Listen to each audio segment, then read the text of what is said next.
So vocations.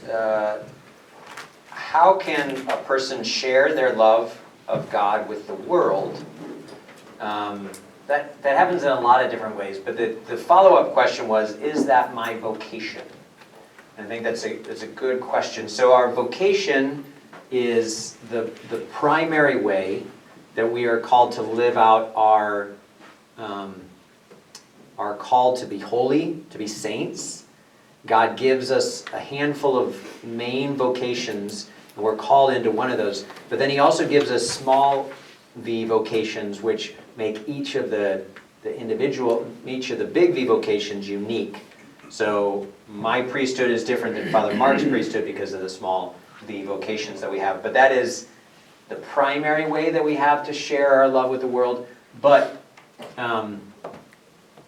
all those smaller V vocations may or may not be completely related to, if you're married, you are called to share the love of God with your family, with your kids.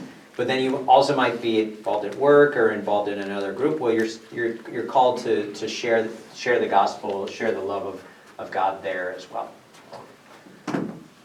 Okay, suffering. Okay, how can there be an all-loving God and also suffering? It's not a question that I can answer in totality in just a minute or two. But part of the answer comes from the fact that an all-loving God wanted us to love.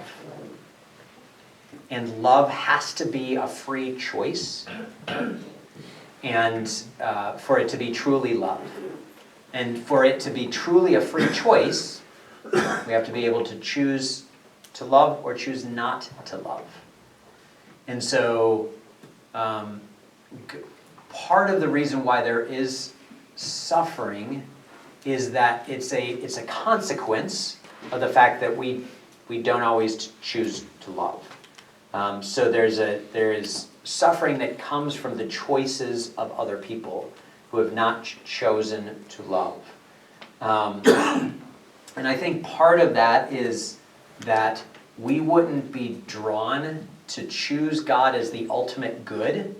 We would be satisfied with lesser goods if there wasn't like a hierarchy of goods. And so there's because there's a hierarchy of goods, some goods are less than others, and then if you keep working that down, you're going to get to the point where some things just aren't good at all, and they cause suffering for us. So part of it is that it pushes us to choose a higher good, hoping that eventually we're going to choose God and not be satisfied with lesser goods. But suffering is a result of the fall. It's a result of original sin. It's a result of us choosing something other than God, choosing something other than love. But suffering is not meaningless, and it's not pointless. Because God himself came to suffer, we know that we have a God who is not like, you suffer, but I'm going to stay in my comfortable heaven and not really care. Like, God was willing to come down and suffer with us. And by doing that, he actually gave meaning to suffering, so that when we suffer, we can actually do it for a purpose, to unite it to Jesus' suffering, and then that can actually bring about good. So not only is suffering like a consequence of bad choices of maybe other people, but suffering also now has meaning, whether it's natural suffering or suffering that comes from the choices of others, because now it can be united with Jesus' suffering. And I don't want to take us longer than we need to go, so I'm just going to stop there. But I will say, if you had questions about the Bible, where it came from, why do Christian Bibles not have the 7 deuterocanonical Bibles, and books, if you want to ask me after class, I can give you that answer. And then if you ask that question about